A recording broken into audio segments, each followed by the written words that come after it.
দেখা গেছে যে রাজনৈতিক সরকারগুলো এই বিষয়ে অনীহাটা বেশি।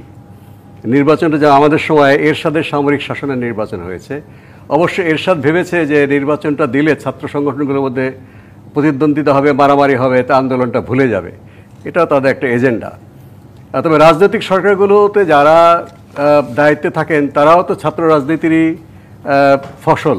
তারা মনে করেন যে তারা যেভাবে ফসল হিসেবে ক্ষমতায় বসছেন, নতুন প্রতিদ্বন্দ্বী যেন না আসে, এই ধরনের মনোভাব হয়তো তারা মুখে বলেন না, কিন্তু ঘরোয়া আলোচনায় তারা সেভাবে বলেন যে একটা ঝামেলা তৈরি হবে।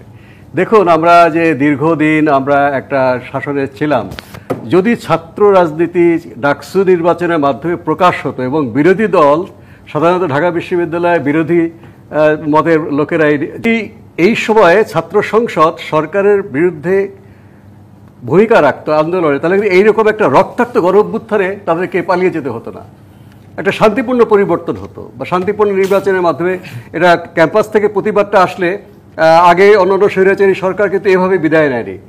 তারা জনমতের চাপে নথি স্বীকার করে তার দেশেই ছিল, তাদের হয়তো বিচার হয়েছে, কারো হয়তো বা লোকচক্ষুর অন্তরে ছিল।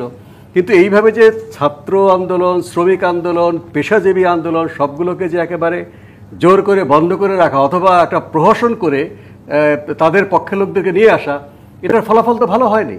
করবার জন্য কোনো ইনস্টিটিউশন থাকে, এমন কোনো প্রতিষ্ঠান থাকে, তাহলে এটা গণতন্ত্রের জন্য লাভ এবং তাদের জন্যও লাভ।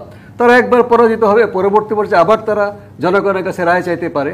কাজে আমার মনে হয় যে যেই ধরনের একটা ভীতি থেকে রাজনৈতিক নেতৃত্ব যে সরকারগুলো ছিল, তারা শুধু বিগত সরকার, এর আগেও যারা নির্বাচিত সরকার ছিলেন, পলিটিক্যাল গভর্নমেন্ট ছিলেন, তারাও কিন্তু ডাকসু নির্বাচন দিতে চাননি। ছাত্র রাজনীতি থেকে জাতীয় রাজনীতিতে চায়, অধিকাংশ যে কিন্তু কর্মজীবনে চলে যায়, চাকরি বাকরি, ব্যবসা বাণিজ্য, শিক্ষকতা, আইন পেশা, সেখানে কিন্তু তারা যে নেতৃত্ব গুণাবলী অর্জন করে, তারা কিন্তু অনেক ভালো অবদান ছাড়া কিন্তু আপনি এটা দূর করতে পারবেন না। ছাত্র রাজনীতি বন্ধ করে বা ডাকসু নির্বাচন বন্ধ করে এটা কিন্তু বরঞ্চ তাদেরকে সুযোগ করে দেওয়া হবে। যখন সাধারণ ছাত্ররা নিজেরা চয়েস করতে পারবে, বাছাই করতে পারবে কাকে, তখন তারা যারা যে সমস্ত ছাত্র সংগঠন ইন্ডিপেন্ডেন্ট, স্বাধীন চেতা, স্বাধীনভাবে কাজ করতে সক্ষম, যুগে যুগে আমাদের সংগঠনগুলো যখন ডাকসু নির্বাচনে জয়লাভ করেছে, যারা আমাদেরকে ভোট দিয়েছে, তারা আমাদের জাসদ ছাত্রলীগ, কিন্তু জাসদ নেতৃবৃন্দের নামও তারা জানতেন না, জাসদ অফিস কোথায় তারাও তারা জানতেন না। একটা তারা স্লোগান দিত, এটা একটা ইন্ডিপেন্ডেন্ট বা বড় বড় দলগুলোর বাইরে একটা স্বাধীন চেতা ছাত্র সংগঠন দেওয়ার সুযোগ দেওয়া হয়। যারা বড় বড় রাজনৈতিক দলে লাঠির হিসেবে ব্যবহৃত হয় না, স্বাধীনভাবে ছাত্রদের নেতৃত্ব দেয়, স্বাধীন চিন্তার বিকাশ হয়, নিশ্চয়ই তাদেরকে বেছে নেবে। এবং যদি একটা নির্বাচনে পুরোপুরি বেছে নিতে না পারে, পরবর্তী নির্বাচনে আরও হবে এবং নতুন শক্তির উদ্ভব হবে। কাজেই নিয়মিত গণতন্ত্র চর্চা, নির্বাচন এবং সাংস্কৃতিক চর্চা, ছাত্রদের পারস্পরিক যে বিভিন্ন যে সুষ্ঠু সাংস্কৃতিক এবং পাঠ্যসূচির বাইরে যে কাজটা, সেগুলো করার মধ্যেই কিন্তু যারা দলীয় লাঠিল হিসেবে কাজ করে তারা কিন্তু কোণঠাসা হয়ে পড়বে এবং তারা সংশোধিত হতে বাধ্য। নির্বাচন হয় তাহলে কিন্তু এটা গোপন ব্যালটে, যারা জোর করে হলে সিট দিচ্ছে, রাজনীতির জায়গায় খোয়ারের মধ্যে আবদ্ধ করে রাখছে, নির্বাচনের মাধ্যমে তারা প্রত্যাখ্যাত হবে এবং কর্তৃপক্ষ যেন তাদের নিয়ন্ত্রণে হলের সিট বন্টন হয় মেধার ভিত্তিতে এবং প্রয়োজনের ভিত্তিতে, দুটোই। তাহলে সেইটা আনার জন্য যে সংগঠন কাজ করবে, যে ছাত্র সংগঠন সহযোগিতা করবে, তারা নির্বাচনে জয়লাভ করবে। এজন্য এবারে নির্বাচন, গতবারেও দাবি উঠেছিল, হয়নি, যে হলের বাইরে ভোট কেন্দ্র। তাহলে হলের বাইরে যদি ভোট কেন্দ্র হয়, তাহলে হলের মধ্যে যদি ভোট কেন্দ্র থাকে, তাহলে এই যে আপনি বললেন জবরদস্তি যারা করে, তাদের চোখের সামনে একটা ভয়ভীতি থাকে। যদি সেটা তার বাইরে যদি কেন্দ্রীয় ভোট কেন্দ্রে তারা ভোট দিতে পারে, তাহলে তারা ভোটের মাধ্যমে ওই দখলদারি যারা করে তাদেরকে প্রত্যাখ্যান করতে পারবে এবং তাই হবে। তবে দখলদারিত্ব যারা অতীতে করেছে এবং এখন যারা করতেছে, তাদেরকে এই বিষয়ে সাবধান হতে হবে, নাহলে তাদেরও ছাত্র সমাজের রায় পেতে অসুবিধা হবে। সরাসরি এই বিষয়ে বলতে পারবো না। আমাদের সময় ছাত্র শিবির ঢাকা বিশ্ববিদ্যালয় পরিবেশ পরিষদের সদস্য ছিল না, তারা আমাদের সাথে একই সাথে সহ অবস্থান তারা করতো না। তবে ডাকসু নির্বাচন হলে, হল সংসদ নির্বাচনে তারা প্যানেল দিত এবং প্যানেল দিয়ে তারা মধুর ক্যান্টিনে আসতো না বা কলা ভবনে তারা আসতো না, তারা হয়তো হলে তাদের লিফলেট বিলি করতো। তখন কিন্তু আমরা জানতাম এইভাবে গোপনভাবে অন্য সংগঠনের ভেতরে থেকে তারা কাজ করতো না, যদিও তারা মধুর ক্যান্টিনে আমাদের সাথে একসাথে বসতো না। টোটাল একসাথে বৈঠকে বসছে, আবার ঢাকা বিশ্ববিদ্যালয়ের ভাইস চ্যান্সেলরের সাথে বা প্রক্টরের সাথে তারা আবার আলাদাভাবে বৈঠকে বসতো।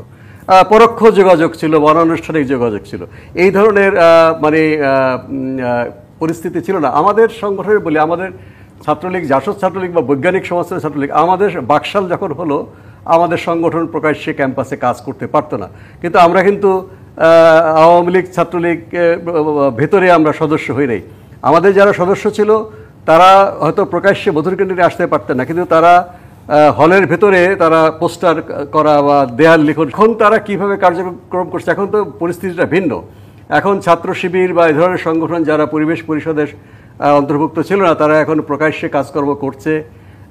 এখন জানি না তারা অন্য অন্য সংগঠনের সঙ্গে কীভাবে একসাথে তারা ওঠা বসা করছে বা তাদের মধ্যে পারস্পরিক ক্রিয়া প্রতিক্রিয়া কী হচ্ছে, বিশ্ববিদ্যালয় কর্তৃপক্ষ বা কীভাবে দেখছেন।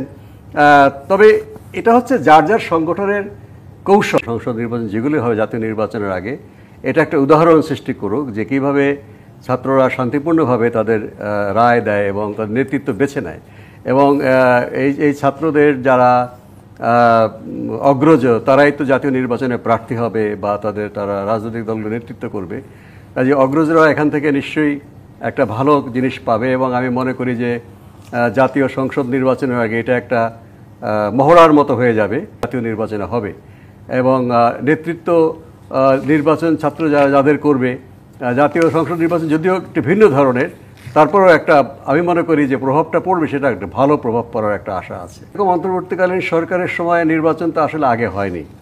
এই ছাত্রদের নির্বাচন একটা বেশ স্পর্শকাতর এলাকা, কাজেই তাদের মধ্যে তো সতর্ক থাকা ভালো, তারা যেন একেবারেই নির্লিপ্ত না থাকে এবং একটা শান্তিপূর্ণভাবে নির্বাচন করা যায়। আমার মনে হয় ছাত্ররা পূর্ণাঙ্গ সহযোগিতা করবে এবং অন্তর্বর্তীকালীন সরকার একটা আস্থা, তাদের একটা আত্মবিশ্বাসটা আরও বাড়বে। বড় গণ অভ্যুত্থান হয়ে গেল, সরকারি ছাত্র সংগঠনের দাপট, স্বৈরতন্ত্র, দখলবাজির বিরুদ্ধে কিন্তু একটা বিদ্রোহ।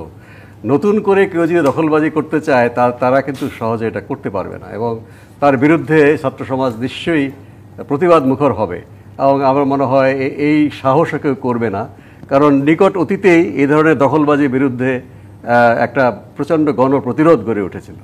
করার জন্য বিশ্ববিদ্যালয় কর্তৃপক্ষ, ছাত্র সংগঠনের যে সমঝোতা এবং যে পরিবেশ দেখছি, এটা হলে তো অসুবিধা নেই। বহুদিন ধরে ডাকসু তো নাই, এখানে জাতীয় নির্বাচনকে তো এটা ক্ষতিগ্রস্ত করবে না আমি মনে করি, জাতীয় নির্বাচনকে আরও সহায়তা করবে। যদি এমন হতো যে যেমন আমাদের দল মনে করে স্থানীয় সরকারের নির্বাচন সংসদ নির্বাচনে আগে হওয়া উচিত না, কারণ স্থানীয় সরকার নির্বাচন যদি আইন পরিবর্তন না হয়, এটা ব্যাপক বিস্তৃত বিষয়, এটা জাতীয় নির্বাচনকে ক্ষতিগ্রস্ত করতে পারে।